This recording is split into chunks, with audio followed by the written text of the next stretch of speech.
You are listening to the Pursuit of Manliness podcast, where we are vigorously equipping men to pursue biblical manliness. This is our midweek A Quiet Life podcast that focuses on living a quiet life, mind your own affairs, work with your hands, and be dependent upon nobody. For more information, visit us at thepursuitofmanliness.com. Well, men, welcome to another Quiet Life podcast. We do these every Wednesday on the Pursuit of Manliness podcast to just really look at how we are living our lives. If we are aspiring to live a quiet life, minding our own affairs, working with our hands, becoming dependent upon nobody, in many aspects, maturing as a man, specifically as a man of God. And for the Wednesdays of the Quiet Life podcast in December, we're taking a look at our house. Specifically our house, and we're talking about what Jesus does in our house, how he changes our home, ultimately changing us. If you're married, hopefully changing your marriage, changing your parenting. Those who come into your home, are we practicing hospitality? Are we modeling the fact that our home should be a Bethel, a house of God, a place of prayer, a place where people feel loved, valued, etc. And that starts with us. Men. And as we look at the gospel getting into our homes this week and what it does when it's here and stays here, we're going to look at Matthew 9 through 13. Jesus passed on from there. He saw a man named Matthew sitting at the tax booth. He said to him, "Follow me," and he rose and followed him. And as Jesus reclined at the table in the house, behold, many tax collectors and sinners came and were reclining with Jesus and his disciples. And when the Pharisees saw this, they said to the disciples, "Why does your teacher eat with tax collectors and sinners?" But when he heard it, he said, "Those who are well have no need of a physician, but those who are sick. Go and learn what this means. I desire mercy, not sacrifice, for I came to call the righteous, not call the righteous, but sinners." So Jesus goes to Zacchaeus' home. He goes to Peter's house. Now he's at Matthew's house. He calls Matthew right at work, right where he's working, just like he called Moses. Moses is tending some flocks, and he said, "All right, bush is burned up. Here's what we're about to do." Jesus called Peter, James, and John while they were, carrying out their fishing business. They left everything and followed him. I mean, consider that for a moment. For some guys, if I said, "Hey, there's an opportunity for you to quit your job today and have a new life, and you're going to be influential in the world and make a difference when it comes to the kingdom," I mean, you would be gone before I ever got that whole sentence out of my mouth. You just said, "Where do I sign up?" Quitting your job, no, not a problem. But there's some guys, their job is their identity. And not from necessarily just a provision standpoint, because I do believe it is absolutely essential that we are providers as men. But I mean, it is your identity. It's where you get your purpose. It's where you park your car. It's where you get your applause. It is your identity. And for some men, just the sheer idea that you would have to leave that job, all the things you've worked for, earned for, or things that you're striving for to follow Jesus, like that would be virtually impossible for you. You would be more like the rich young ruler. You would walk away sad because you love what you get from that place more than you would love serving Jesus. And serving Jesus can be a blast. It is hard. It is tiring. And I'm not talking about just from a pulpit standpoint. I'm talking about just serving him, period. And if you guys that volunteer for ministries, you're highly involved in your churches, things of that nature, like it isn't all just hugs, high fives, and handshakes. Actually, rarely is it those things. So, but here's the problem. What we see in Matthew and Zacchaeus, for that matter, highly, highly successful in the world's eyes. Highly successful in the world's eyes, but essentially bankrupt when it comes to the kingdom of heaven. Bankrupt when it came to the relationship with God. My kids and I were just having this conversation last night about celebrities and influencers or whatever they are, who seemingly have everything. And my kids are like, "Man, you got people that cook your food. You got people that do this, that. And you find time and time again, they're absolutely miserable people. There's really nothing more for them to chase. And if they were to get any bad news, it just ruins them because they just don't know how to handle that. And so what they do, unfortunately, a lot of times they end up hurting themselves. and hurting a lot of people, whether that's committing suicide or just, having a complete fallout, becoming addicted to things or whatever. You rarely, if ever, see one that's just stable, healthy, fully functioning and giving back to society. You just don't. So for just a moment, just consider the fully surrendered call to follow Jesus and allow him to be the author of your story. What if that happened? What if he said, it's not about my position, it's not about my title, it's not about the keys I have on my key ring, it's not about the seat I have at the table. I've said for some people, I got my keys here, if you took keys off a key ring, for some people, it would ruin them. I got keys that go to different things here, different rooms. I don't like to carry keys. I got four total keys on here. If someone came up to me today and said, I'm going to need all those keys back. Okay. For some people, that I've seen that happen. I've actually seen that happen. To take a key back and say, hey, we're going to need a key to the building. We need your key to the room. We need your key to the office. We need your key. It just ruins them. They got so much identity from that. So Jesus says, come follow me. This is not necessarily an invitation, but more of a command. Follow me and keep following me. Make this your way of life. Anticipate doing this for the rest of your life, Matthew. And so Matthew, reflecting that God initiates the contact with us. He reveals himself. If God didn't reveal himself to us, we would never know there's a God. Because the Bible's pretty clear that just in our human flesh, we will never seek after God. We would never worship him. We go after our things. As Proverbs 1 talks about, we covet all these things. We go at them with greed, only realizing when it's too late, those things are actually taking our life from us. Matthew has it all. He's got a great job like Zacchaeus. He probably works for a guy like Zacchaeus. Jesus says, follow me, and he arose and he followed him. Matthew doesn't have a backup job. He doesn't put in his 2 weeks' notice. He doesn't even go home and talk to his wife, which I would recommend. He simply takes the first courageous step to change his life. And because Matthew did this, he changes the lives of many, countless other people.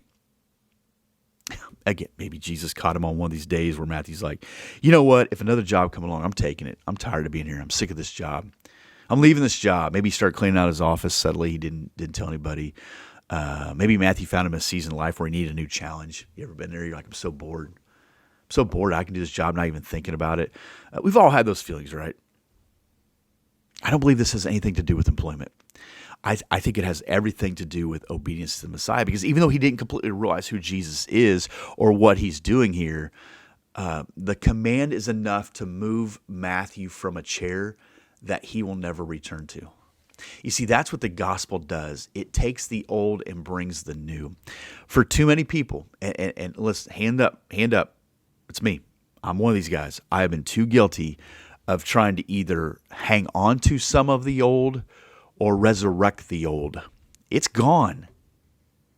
I saw a story the other day where somebody in another country, I don't remember what country it was, they brought out their grandma. What do you call that? Exhume? I don't know what it's called, but you take them out of the ground. And this stiff body that was decaying. I mean, I got to be honest, it looked more, if it was 10 years, it looked more like a person that I anticipated. They were putting clothes on the person, and I think they were going to march grandma around or something. I don't know. Still had hair on her head. It was crazy. That's what we do to our old self. We try to pull, 10 years later, I'm trying to pull the old self out of the ground. I'm going to dress it up. I'm going to make it look a little new, a little fresh. You're like, what are you doing? Jesus has to look at us and say, what are you doing? Leave what is dead with the dead. Walk in a brand new life. Don't try to resurrect the old. Don't go out to the Rubbermaid tubs. Don't go up to the attic. Don't go. Maybe you just need to throw that stuff away. That's not you. That person doesn't live there anymore. Stop reliving the glory days. Now, I will say this, Matthew throws quite a party. Who's at the party? A lot of people. Because he writes, many. Now, this is Matthew writing this. Matthew, the guy who got up and left here, he doesn't call himself Levi. The other gospel writers reference him as Levi. Matthew gets up and he says, I threw a party. And who did I bring to the party? Tax collectors and sinners. Matthew, don't you know better? Don't you know that you're now around Jesus? He doesn't do that. He's like, that's all my friends. That's all I had. Misery loves company, right? And if you're going to brand us as tax collectors and sinners, and rightly so, some of them were obviously, because that's what he was, and sinners, probably prostitutes and other thieves and who knows what, we'll hang around together. Now, there are those guys who every once in a while make the Facebook post or they'll make a comment on this video, and Jesus hung around tax collectors and sinners. Correct. That's not justifying you staying in that world, okay? The old is gone. We don't see Matthew staying in parties with tax collectors and sinners. What we see here, and it depends on how you want to look at this. I'm going to look at this like this. Matthew, I believe, had an inkling of who Jesus was. The command of Jesus to follow him is overwhelming, more overwhelming than a job, I promise. And so when he gets up for a new life, he says, guys, you want to come to my house for a charcuterie board? We're going to have some meat and cheese and drink some wine and hang out. And I want to introduce you to a new friend of mine. You're going to work for this guy? Yeah, how much? I have no idea. I don't know what I'm going to do. I'm giving my whole life to follow him. That's what I think happens. I don't think it was a show and tell, like, let us tell you how bad we sin. Let us tell you the things we're caught up in. Let me tell you about the perverse, wicked circles we run in. I don't think it was that. I think it was Matthew said, this is my friend group. Jesus said, we'll fix that. It's not that those people don't matter. They do matter. But we also have to be kingdom focused.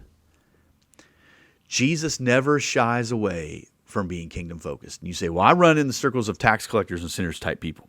I run with the outcast. I run with the marginalized. I run with the people that I just sit on a pile of ashes with them and I just hear their story. At some point, you have to tell the gospel. You can be that guy who goes into these places. I know there's a ministry to ladies. Guys don't do this. It's ladies that do this. They go into like strip clubs and minister to women there. We have guys that go into these dark places. And I agree. We need people to do that. We don't need men to do that, okay, to those places. But we need people to do that. But you have to get on with the gospel. Be honest about what you're doing there. Am I just hanging around tax collectors and sinners? Because, let's be honest, sometimes it's more fun. Because Christians are boring sometimes. Or am I getting on with the gospel? Because at some point you have to tell them the gospel. Jesus is going to make it clear, go learn what this means. I desire mercy and not sacrifice, for I came not to call the righteous, but to sinners. He just called them all sinners. At what point do you call the people, let's say in the bar, or wherever you're trying to justify, because there's a guy out there who's justifying wherever he's going, and that's fine. If God called you there, I'll never argue with that. But at what point do you say, do you realize that you are a sinner? At some point we have to have that conversation. So Matthew draws quite a crowd, brings them all there. Who else is there? Religious people. Now, I don't think they're sitting at the table. Matthew's house would have been impressive. Maybe they're in a hallway. Maybe they're in some kind of portico type. I don't know. But they're there, which I find quite interesting. And they start to grumble. Here they are around the perimeter. They said, why does your teacher eat with tax collectors and sinners? It's like you found out your kid's public school teacher is what they're doing on the weekends. By the way, you should know what all your kids' teachers are doing anyways. You need to know. But anyhow, why is your teacher? Why is your rabbi? Why is your leader? Why is this guy who we're drawing great curiosity about? Why is he eating with tax collectors and sinners? He doesn't say it to Jesus, does he? No. They say it to the disciples who are like, I'm not really sure. He just told us to come here. Here's the crux of the conversation. Why is your teacher a friend of sinners? I'm so thankful that Jesus is a friend of sinners because I wouldn't have a chance. I'm so thankful that Jesus is willing to go to a house of people who are sinners, or he would never got to my house. It's what Paul wrote in Romans 5:8. God demonstrates his love towards us in this, that while we were still sinners, Christ died for us. Now, the Pharisees have their own perverted view of what a sinner is. It's certainly not them. It's anyone who doesn't obey their legalistic interpretations of the law. We be careful that we're not doing that, right? So while they discussed this with disciples, Jesus said, "Those who are well have no need of a physician, but those who are sick." So again, for the guy who says, hey, Jesus went and ate with tax collectors, prostitutes, sinners, what, he just called him sick, and he called him a sinner. Man, if you can get on with that, if you can be honest with that you can say, friend, it's not well with you. You're a sinner. You need forgiveness of your sins. Absolutely. It has been my experience that most of the time, those who have used that argument have used it to defend the fact that they just really want to do what they want to do. And if you say anything, you're being legalistic and you're, some kind of archaic Christian. Okay, fair enough. But you have to get on with the gospel. If you're going to be like Jesus, be like Jesus. If you're going to live like Jesus, then live like Jesus. You're going to talk like him, then talk like him. And so we have to get on with it. You can have them in your home. You can entertain them. You can play dominoes. You can play, backgammon. I don't even know I don't know how to come up with that name. You can play badminton in the backyard. You do whatever. Absolutely. But at some point, and it sounds like it's pretty quick here, Jesus says he came to those who are sick, and he also came to call the sinners. That was us. And that was you. So then we need to get on with the gospel here. And then Jesus says to the religious people, listen, I've fallen in this category too. Go and learn what this means. That's an insult. That's what a teacher would say to their students as they're getting ready to leave the class. Now, I want you to do your homework. The Pharisees are like, we don't do homework. Do you know who we are? Do you know the levels of education that we have passed through? The people that have signed off on us to be where we're at right now? We don't go and learn. We already know. He says, no, you really don't. Because if you really did know, you would know that you are called to have mercy upon sinners. That's far more pleasing to God than whatever sacrifice or whatever pomp and circumstance you're going to pull off today. Mercy towards sinners, that's where it's at. And maybe that's what we need to do. We need to demonstrate more mercy towards sinners. What's the most merciful thing we can do? Help them get towards Jesus. Just help them see the love of Jesus. Help them know nothing will really change in our life, really deeply change in our life, until we get to Christ. He says, from a ritualistic standpoint, you guys are completely bankrupt. You got nothing. The call that God puts on us is to be compassionate, to be merciful, which is something we see throughout the Old New Testaments. Mercy is a God-like attribute.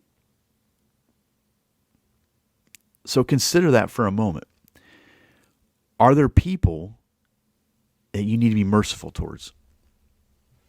We're posting these really close to Christmas, certainly in the month of December. Is there somebody in the month of December you need to be merciful towards? Because I don't always do that very well. I don't always demonstrate mercy well, especially when it's my time and energy and money and focus. I don't need another thing. I don't want another thing. We're talking about the gospel getting to your house. The old is gone.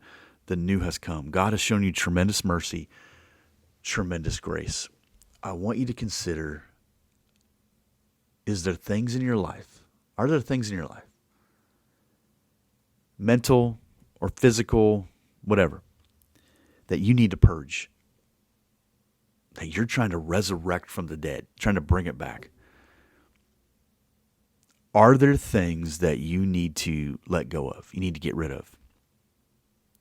Matthew brought tax collectors and sinners to Jesus, and maybe you're going to be having some meals with some tax collectors and sinners next couple weeks over holiday meals and stuff. I don't know, but at some point we want to help them get to Jesus. But from you personally, as we talk about us individually aspiring to live a quiet life, are there some things in your life you need to purge? Are there some yearbooks and pictures and letters and magazines and other items that you need to get rid of? You think you've hid them, but someone in your house knows they're there. You think, it's not a big deal, or you want to keep them there so you can revisit them every once in a while, just, in case the old self shows up again. Bury it. Get rid of it. Purge it. Take it out to the garbage. It's done. It's as valuable as the family who brought old grandma up out of the grave to dress her up. Absolutely worthless. If anything, it's creepy. It's gross. It really is. And I've seen this with guys. I've shared this story before, and I'll begin to end with this, that there was a guy a number of years ago who was dying and wanted me to go through his house and find all of his stuff. He had magazines, he had stuff. And I had to go in with a garbage bag. He drew me a map. I threw the stuff away. In the next several days, 2 different people from his family, neither one of them lived there, by the way, 2 different people from his family stopped me and thanked me they already knew that stuff was there. They already knew. Why was he hiding it? They already knew it was there. And there was one particular item that I was never able to find. I tried. I couldn't find it. I believe someone in his family found it before I did and got rid of it. That's how they'll remember that guy. At some point, someone will go through your stuff. They'll go through your stuff and they'll find out what is real and what is fake. And they'll go through your stuff and they're going to eventually throw it away. Why not do it right now? With Matthew, he said, the old is gone. This is the new Matthew. This is how I live now. I follow Jesus. One of the best parts of this whole thing is, this is the guy that wrote Matthew. He said, yep, that was me. That was me. I had no clue what I was doing. Immediately I got up, I followed Jesus. You know what? I've never stopped following Jesus. And man, I want that to be your story. I want that to be my story as well. Amen. Take a look at that. Matthew chapter 9. I'll talk to you in a little bit.